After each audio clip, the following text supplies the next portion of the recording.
menurut dari ajaran leluhur saya. Di situ juga dulu melajari tentang kejawen Mas ya, dari Kapitayan, yang mempelajari tentang ilmu Kapitayan. Huruf dal yang di dalam surat Al-Ikhlas. Nah, di situ kan jelas sekali di surat Al-Ikhlas. Nah, berarti dia kan sudah mengetahui bahwa di dalam surat Al-Ikhlas itu intinya adalah ilmu tauhid kan.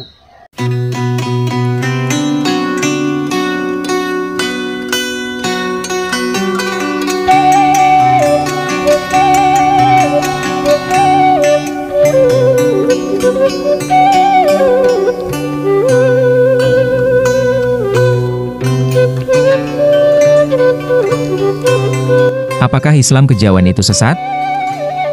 Benarkah orang yang menganut kejawen tidak wajib sholat? Bagaimana Islam berbaur dengan budaya lokal Jawa, tapi tetap tidak kehilangan ruh tauhid?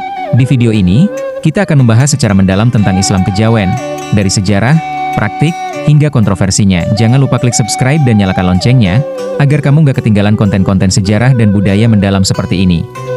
Ketika Islam pertama kali datang ke Nusantara, terutama ke tanah Jawa, ia tidak serta-merta menggusur budaya lokal. Para wali seperti Sunan Kalijaga menggunakan pendekatan budaya agar ajaran Islam bisa diterima masyarakat. Maka lahirlah apa yang dikenal dengan Islam kejawen. Islam kejawen adalah perwujudan dari akulturasi budaya Jawa dengan ajaran Islam. Ini bukan agama baru. Ini adalah cara sebagian masyarakat Jawa menjalankan Islam dalam balutan adat dan tradisi.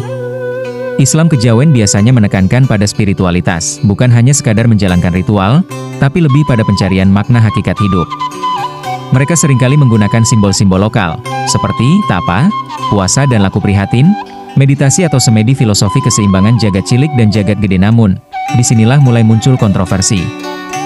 Sebagian pengikut kejawen percaya bahwa sholat bukan hal utama, karena mereka mengejar hakikat, bukan syariat. Mereka menganggap, selama hatinya bersih dan jujur kepada Tuhan, maka formalitas sholat bisa ditinggalkan. Tapi, benarkah seperti itu?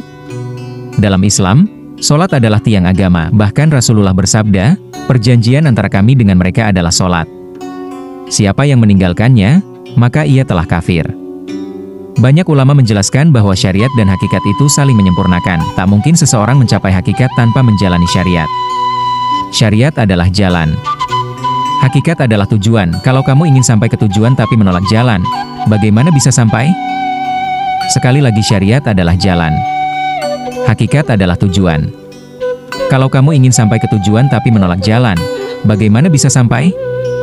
Jadi, tidak benar jika ada yang mengatakan cukup bertapa, cukup berbuat baik, dan tidak perlu sholat. Yang salah bukan tradisinya.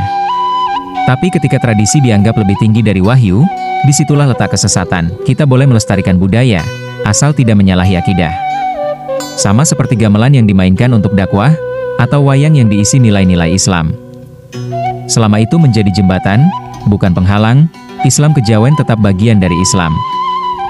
Islam kejawen adalah bagian dari sejarah besar peradaban Islam di tanah Jawa. Namun, kita tidak boleh lupa bahwa syariat tetap menjadi dasar utama dalam beragama. Kita bisa menjaga kearifan lokal, tapi jangan meninggalkan sholat, zakat, puasa, dan rukun iman lainnya.